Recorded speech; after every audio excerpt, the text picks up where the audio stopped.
Very grateful for this microphone because it is day 2 of Sundance for me and I've already started to lose my voice. Can you all hear me okay? Yeah. All right. I'm Kamala Avila-Salmon, the founder and CEO of Kas Kas Productions and the former head of inclusive content at Lionsgate.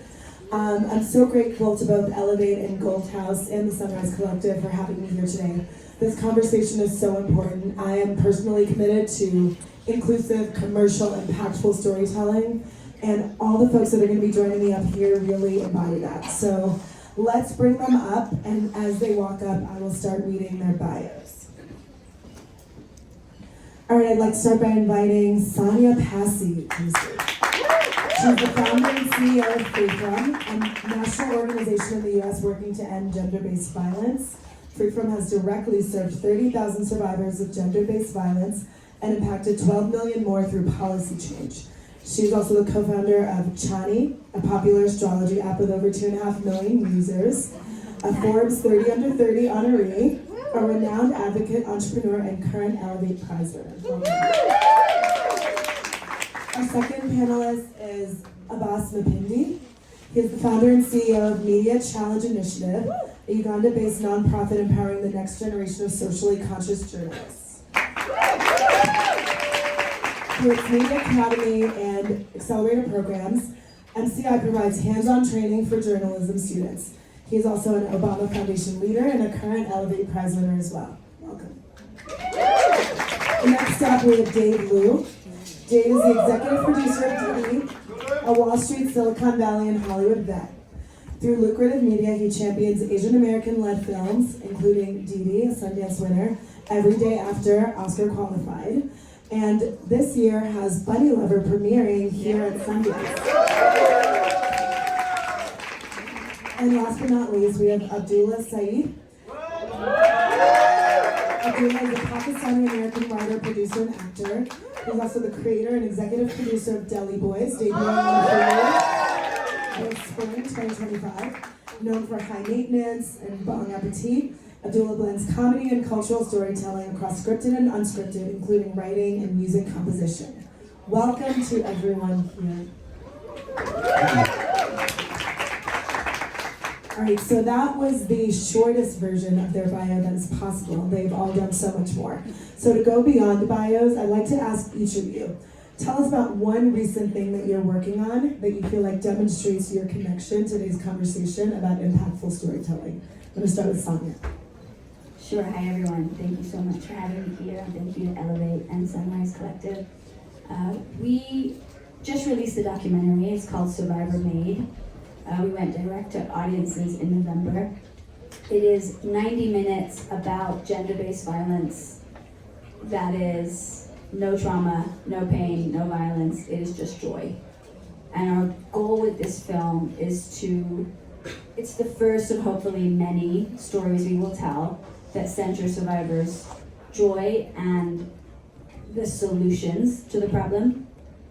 Our goal is to get people to turn towards this issue so that they do something about it. But all of our storytelling about this issue is gratuitous violence and trauma and pain and suffering. And it always ends with the violence and you never see what happens next. So you can stream it online, survivormadedoc.com. And it is something that your kids would enjoy too.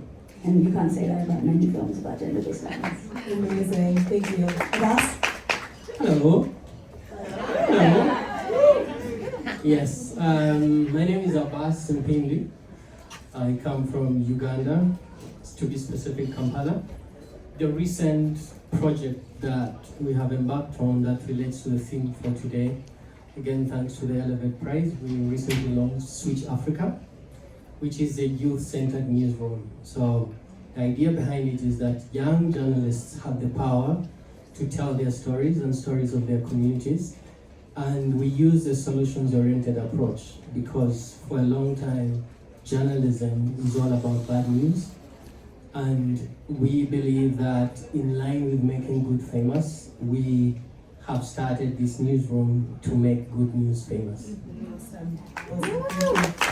Hi, everyone. So I think a few of you know that I've executive produced and I get involved with a lot of Asian American filmmakers at inception. DiDi is I'm really proud of that. I gotta give a shout out to another amazing director, Jing Ai-un. Our film Forge just got accepted in South by Southwest. You're all welcome to come. Jing, I joke, Jing is kind of my Sean for this year. But I work a lot at kind of inception, beginning stages of film. But the main reason I'm here today is that I'm really trying to fix distribution because I think that's fundamentally one of the biggest problems. So I decided to partner up with Robert Schwartzman, who's in The Princess Bride, and his brother Jason Schwartzman, and I joined up with Utopia, and I'm helping them build their Asian American slate. So if you have a finished film you want us to look at potential theatrical, definitely let me know. And so I'm very, very proud that Bunny Lover is our first Asian American film.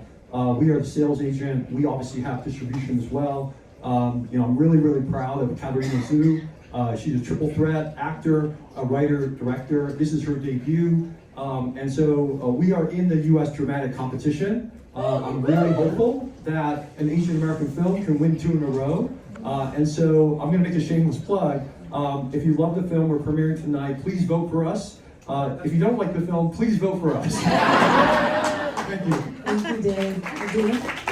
Yeah, thanks so much. I'm really honored to be here with these heavy hitters. It's really cool.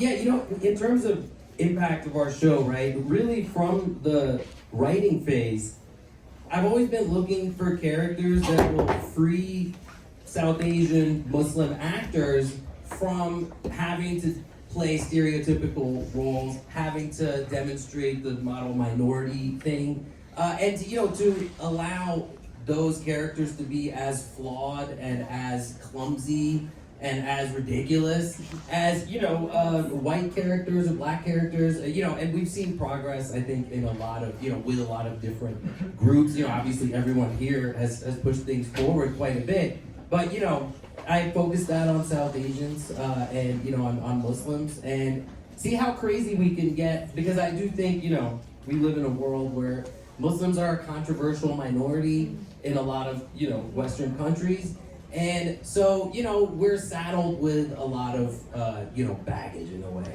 and so I just want to get past that. I want to get away from that, and I want to have fun. I want my characters to have fun. We deserve to have fun and be silly and ridiculous. That's what we do.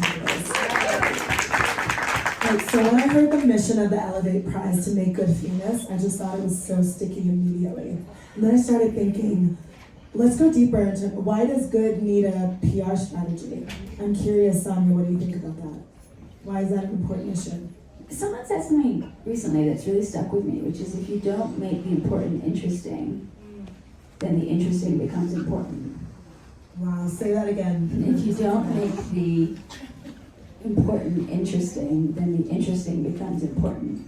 I feel like we're living through that. We are living through that very, very deeply, and I think the reason that we need to make good famous is because we need to make the important interesting. And all of the problems that we have right now are due to very, very, very effective storytelling. Yes. That was about bad. So if we can do very, very effective storytelling that's about good, that's how we course correct. And we really need to course correct. I'm obsessed with that. Make the interesting, the important interesting. I love that. Abaas, can you talk a little bit about what are some of the barriers that you see in your work to making good famous? I think to your first question, I really wish that good didn't need a PR, because it's good. It should just be out there. So, because historically speaking for journalism, for a long time again, you see that when you go to school, you're told bad news is good news, bloodshed, scandals, trend, wars are on the top front headlines. And so the people that are doing great things, even in disasters and conflicts, are never in the spotlight. And so for me, coming even from Africa, from Uganda in particular, we know the infrastructure of the negative portrayal of the content for a very long time, and what that has done to investment businesses on the content. So to course correct, like Sonya is saying, is to say, let's provide an infrastructure now that actually shows the world the whole story. Yeah. And we're not asking for positive narratives and, you know, not showing what's going bad, especially in certain communities where I come from. I'm saying, let's tell the whole story, right? And that will give confidence to people who want to invest, to people who want to relate with those communities, to work together. Otherwise now, we are working, you know, doing catch-up to make sure that journalism is redefined to show that even good stories, even good news needs to be out there. And if, you know, these superstars here can ensure that these great heroes, social impact heroes in our communities are on the spotlight, you want to go on Netflix and watch, like right now there's Young, Rich and Famous and African.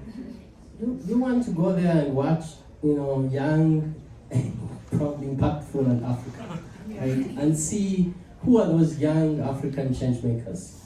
You want to see who are those Asian change makers across the world, so that if I'm somewhere in Uganda and I can see someone in Malaysia or Indonesia, I know what they're doing and how they're fixing that challenge in their community.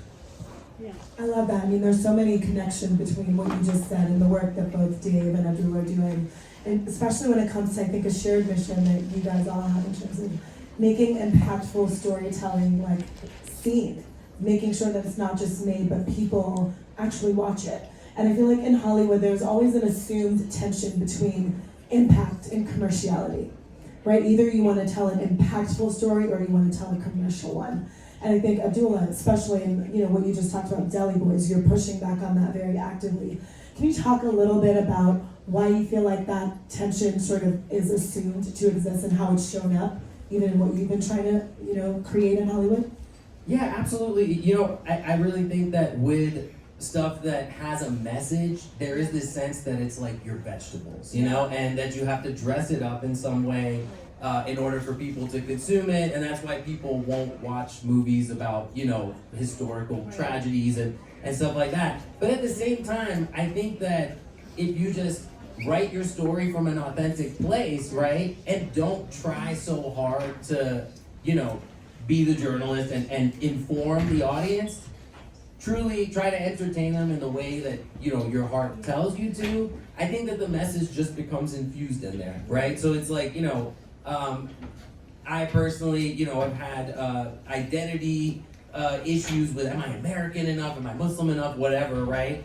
And, you know, when I just am trying to write jokes, right, literally put my characters in a funny situation, they react, you know, they're in me somewhere, I'm in them somewhere, right? And just the way that they treat their life, right? It's like they know that they have money and they have American citizenship, but they also know that they're Muslim and that they're brown, and you know what I mean? Like, they express their, you know, their position in the world just naturally. And I think that not trying to force the message out and truly just trying to entertain, right? Which is what I'm trying to do from the get, is how you get that there, and the audience doesn't even realize that they're coming onto your side now. You know what I mean? Like they're being influenced without even realizing it sometimes. I want to bring you in, Dave, because I know obviously you've done a lot of investing in this space and have really backed filmmakers that are pushing that representation forward. How do you think about the intersection between impact, representation, and like business? What does that look like to you? Yeah, I think they're all fundamentally intertwined. I think fundamentally we all are looking for meaning in life. But to echo your point, I think that the delivery mechanism is really important because it effectively helps define that piece of content. So not to disparage documentaries, I've made a bunch, right? When you think about a documentary as a medium for delivering a message, it immediately characterizes in your mind the type of content that you're delivering. And there's a whole swath of America and around the world that self-select out of that. They go, you know what, I'm not a doc guy, I'm not gonna watch that, right? If you write a long form piece of content in the New York Times or The Economist, there's a lot of people that self-select out of that. So one of the things that I think I have the privilege of benefiting from is I'm a dabbler in lots of different things, but I see a lot of trends. And one of the things I constantly think about is what is where are the trends in terms of how people are consuming ideas, stories, and how do we embed the vitamins inside that? How do we jam the vegetables inside the jelly donut? Like, how do we do that? And two of the things that I constantly think about is my two boys. And I look at, they're 12 and 15, and I look at how they consume media. I can't tell you how difficult it was for me to get them to come and watch DiDi in a theater. You know, and I'm like, guys, your dad made this film for you. Come on, guys. And they're like, oh, all right, fine. Is there a game version of it? But I highlight that because I really think that the future, if you're looking at Gen Alpha, which my two boys are at, I constantly encourage filmmakers to think about how do we gamify this content? How do we think about, I know this is not a good thing, but how do we create small hits of dopamine, you know, in short bursts so that they will engage? And you know, it's interesting, my two boys have learned a lot about politics, but through these games that help them be dictators and help them conquer the world, right? They're not gonna watch documentaries about Putin, right? They're not gonna watch documentaries about Donald Trump. But if you put it in a game, they realize, oh, this is what autocrats can do.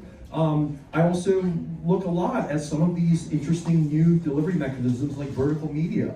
Now, I know a lot of people look at that and go, that's trash, but like, that's a really fast-growing medium for delivering messages. And for those of you who are not familiar with it, you know, there are these, you know, long storylines, you know, 90-minute storylines. They're broken down into 91-minute episodes. And they don't follow the traditional 3-act structure, and every episode ends in a cliffhanger. And the stories are really stupid, honestly, but they're really, really engaging. And this is taking over the world. And so I'm constantly looking at that going, you know what? Maybe we should think about delivering some of these stories, some of these messages through this medium that my boys are consuming. I'm already an old guy. I'm set in my ways. I love going to the theater, right? But if we continue making 90, 120-minute, you know, documentaries or films, I don't know if we're going to change the hearts and minds of young people.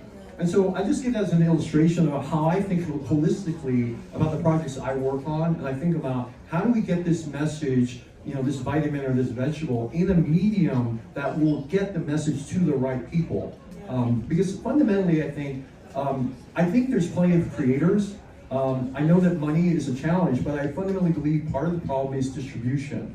And if we can figure out how to get those stories to the right people, then the money will come. But there are so many challenges with distribution that we can talk about, that everything's kind of in a logjam. And I think that's fundamentally what I'm trying to change. I love that. I mean, a lot of what you're talking about is centering the audience, all of you. Thinking about who are you actually trying to reach and what is the best way to reach them with whatever it is that you're trying to share with them.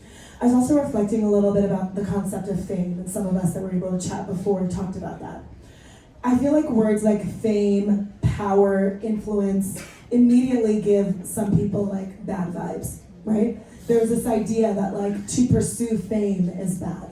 To pursue commerce is bad. That is for the villains of the world. But to the points we've made earlier, if good things are not famous, if good things are not influencing culture, then we're leaving it open to only be influenced in a negative direction. So I'm really curious, I'd love to bring you back in, Abaas, to talk about what does famous like really mean to you? What is fame for? What is the purpose of fame in this kind of work? Thank you. I think that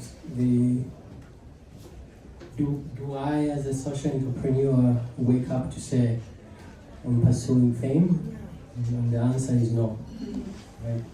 And I think that it should get to a level that the impact that I create in the world has the potential to build that, not just fame, but for people in my community in the world to know about the models that I've created, the concepts that I've written. And I think Joe was here talking about people know songwriters, but people don't know the writers of different projects that have saved millions of people. And we don't even care about people who develop such concepts. But they have spend time and knowledge to build such ideas that change their communities and the world. So fame and power right now is sort of weaponized, because the moment you dress nice or you step out as an entrepreneur to look good, people are going to be like, you should be kind of boring.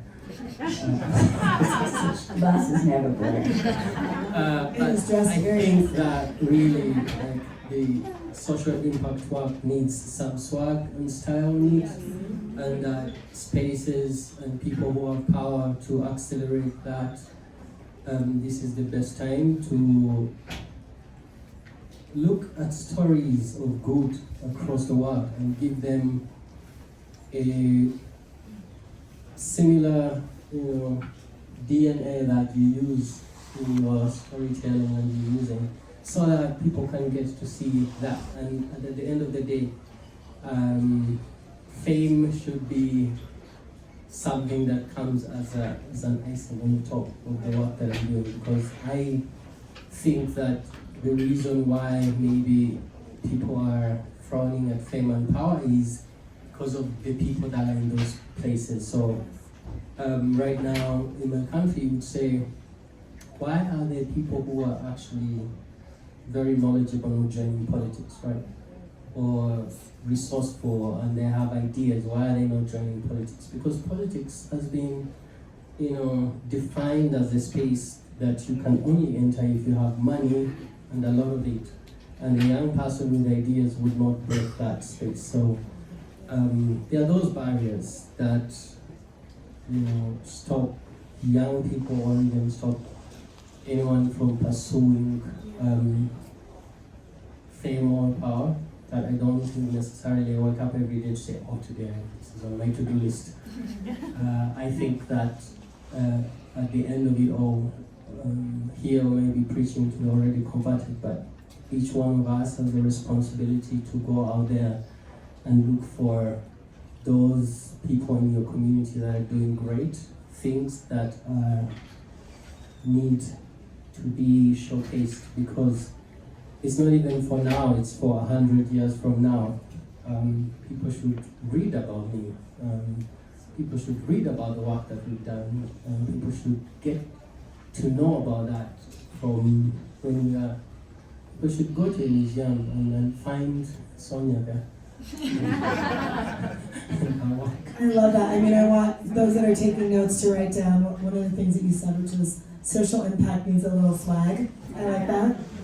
I also want to dive deeper into the power question. One of the things that I've found is, and I feel like in my work, I've sat with so many different Hollywood execs, chair people of studios, agents, managers, people that everyone would say, yes, they are powerful in the ecosystem.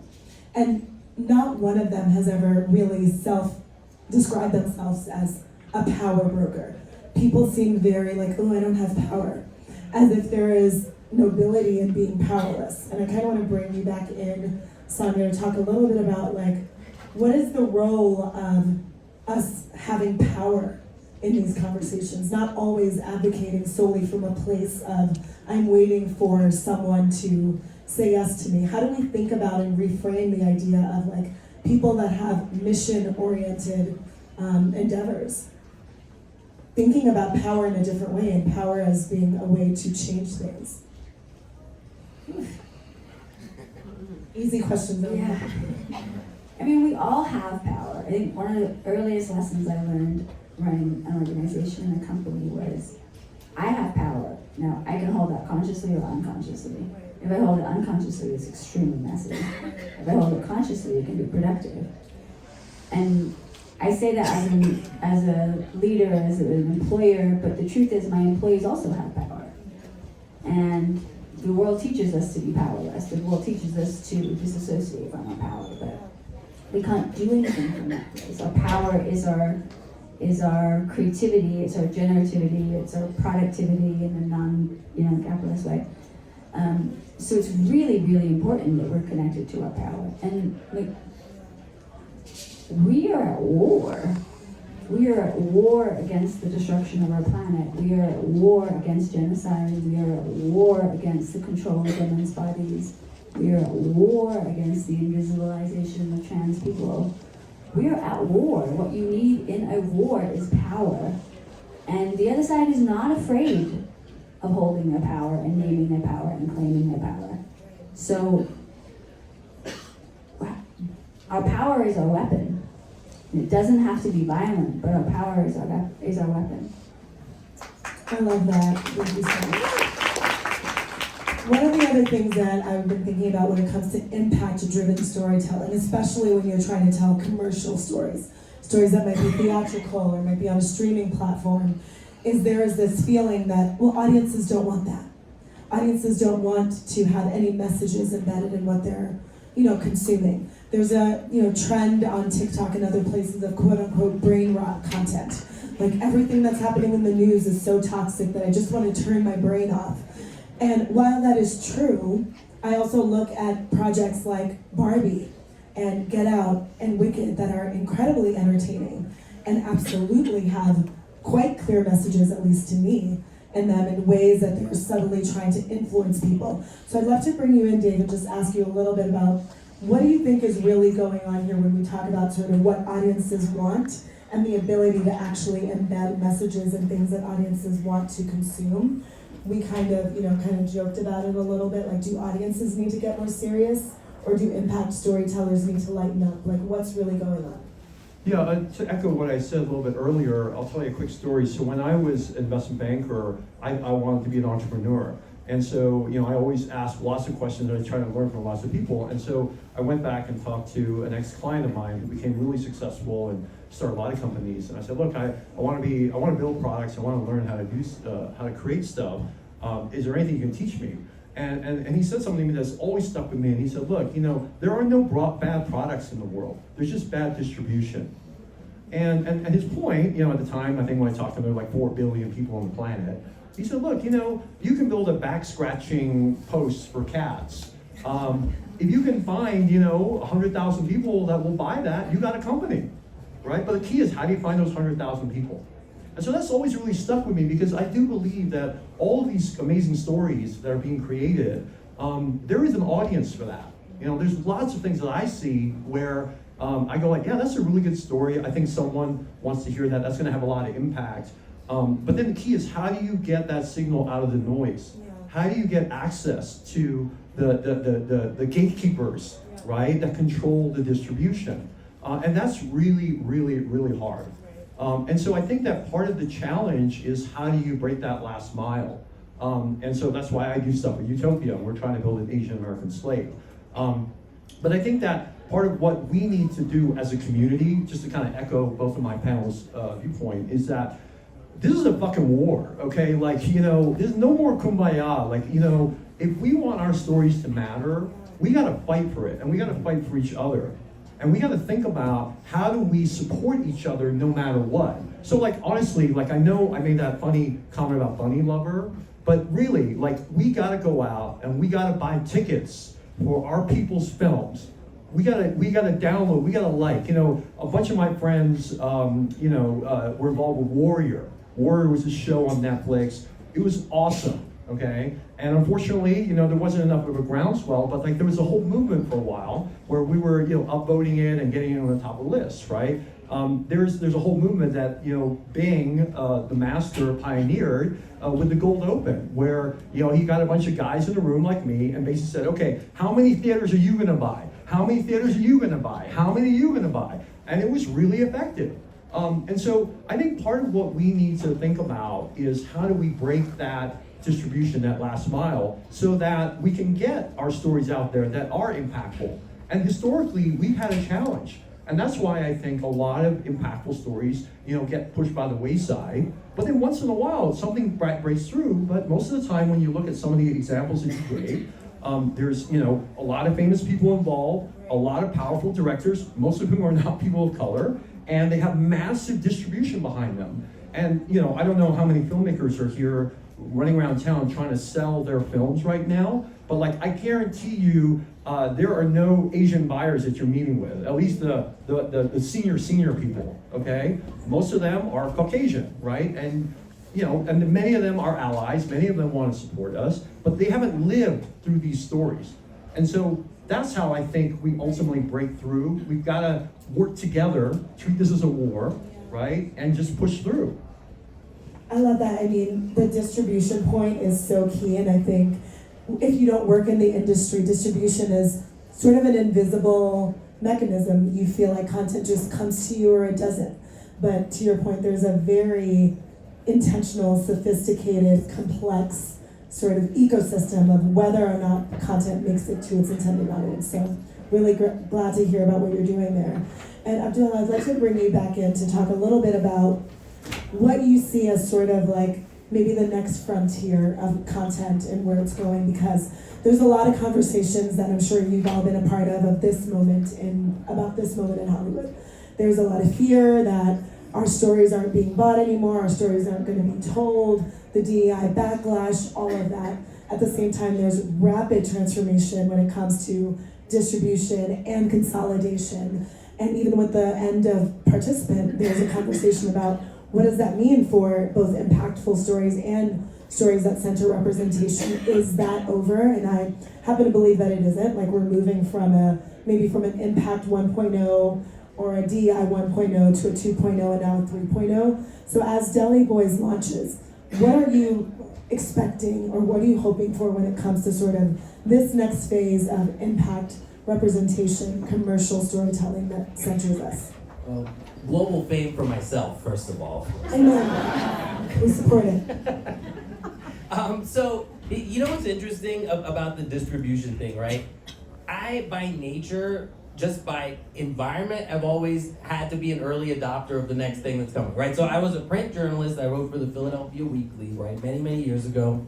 And a lot of print journalists were like, I don't want to write online journalism. That's crap, right? That's not like the real deal. Print had this, you know, vinyl value to it, right, at the time. And I was like, okay, screw that. Like, I'm just going to go for it because more people see your thing. I want more people to read my work, so I'll go for it.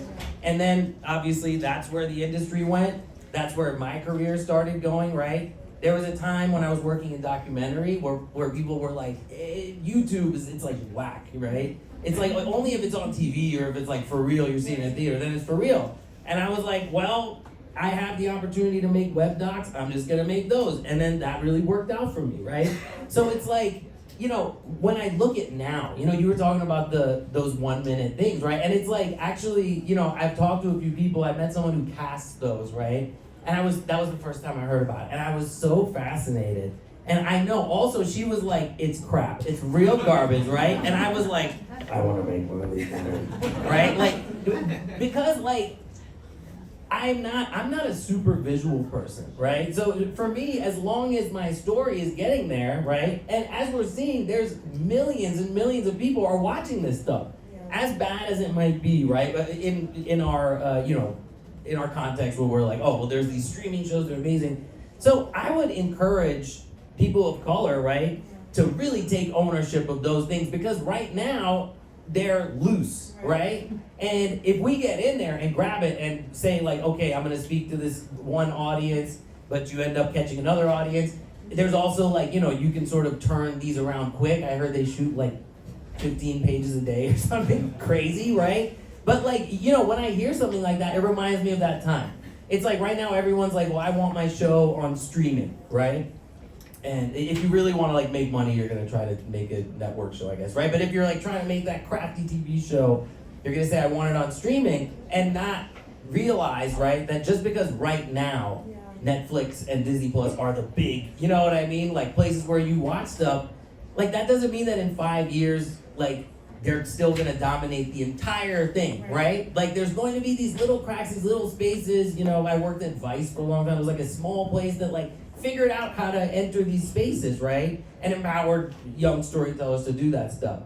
So, you know, like, when it comes to us telling our own stories, I would say be as platform agnostic as you can. Adopt that new thing. You know, obviously AI is a big conversation, but, you know, at after running a writer's room, I was like, there is a way, like, you know, say if our writing assistant could use AI to log every single joke and categorize them and then be able to pull those out. I mean, well, it's helping writers to do this thing. Like, I don't know if it's just my rose-colored lens on things. I'm an optimist, you know what I mean? But I don't think these things have to destroy our business. I think they can empower the next generation if we, you know, really accept them. Can I just add a couple more things to that? Because, you know, I think we got to give a lot of practical advice, and I think that's definitely one. To follow the eyeballs, right? Follow where people are watching. I also think that, you know, with technology, and I'm a technology optimist too, like, we got to think about how do we harness technology to benefit us, lower the cost of creation, increase more content out there. But the other thing is that, you know, it sounds really basic, but, you know, follow the money, okay? And one of the things that I've noticed is that, you know, I go to a lot of meetings here, lots of conferences, and it's all foundations, you know, high net worth individuals, production companies, they're seeing budgets tighten, you know, people are lamenting, a lot of filmmakers are running around town going, man, it's so hard to raise money, right? And the reality is a lot of these rooms, people are a little bit strapped, right? They're like, yeah, I don't know, you know, I'm still waiting to recycle my capital from that last film that I funded and it hasn't sold, okay? But then there's a whole shadow conference going on at Deer Valley, the brand storytelling conference, where it's like, you know, it's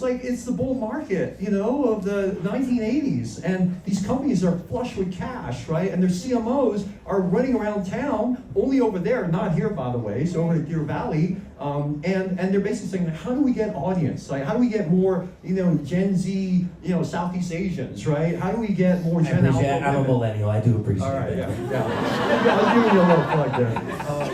That's the great thing about being Asian, right? And so I'm over there, and what's really interesting is there are a lot of filmmakers over there, but not the same filmmakers that are here. And then when I start talking to filmmakers that are close friends of mine here, like, I get the stink eye when I talk about, hey, have you thought about going over there and talking to some of the brands? And like, why would I do that, right? So the only stinkier eyes when we talk about AI, right? But the reality is, like, you got to go explore it, because one of the great things about when you go there, and I went there for that conference for the first time like 2 years ago, you know, I went in with the expectation that, okay, I'm just going to see a whole bunch of advertorials, right? This is going to be really lame, right? But, you know, the films are really good. And yes, there are some films. There was like this beautiful Cuban surfer film where there's a Corona in every single shot. And obviously it was funded by Corona, but it didn't distract, frankly, from the film. But there were a lot of other beautiful films where I never saw the brand. Like, literally, there was like special thanks, last page of the credits, right? And some brand put up like $2 million to fund the whole film. So all I'm saying is that, you know, not only follow the audience, but also think about following the money, You're right? really talking about just thinking outside the box generally, right? And being innovative and disruptive, which is something that I think everyone here on this panel really excels at. So as we wrap, I just want to have each of you maybe say one short thing that the audience here can do to support your work. Maybe Sonya? Well, how can we support you? Watch Survivor Made. And then tell one person you know to watch it. SurvivorMadeDoc.com. Beautiful. Abaas? I mean, you're saying follow the money, but can the money follow me? Amen. We've just started a newsroom, Switch Africa, and our hope is that we can scale it across the continent where young journalists from different countries and different communities can tell their stories. So if you're out there and you're interested in, you know, seeing journalism at a whole new level through the young people's eyes, please, let's talk. Awesome. Dave, how can we support your work? Yeah, I work in service of my creators, so I already asked, but please vote for Bunny Lover. Love it. Yeah, Deli Boys comes out March 6th. The whole season drops at once. Binge it, and binge it again. And then binge it again. And tell a friend. Awesome. Thank you all so much for such a great conversation. Thank you to Elevate and Gold House and Sunrise Collective for this opportunity, and can't wait to see and support all of the amazing creators here. Thanks, everyone. Thank you so much.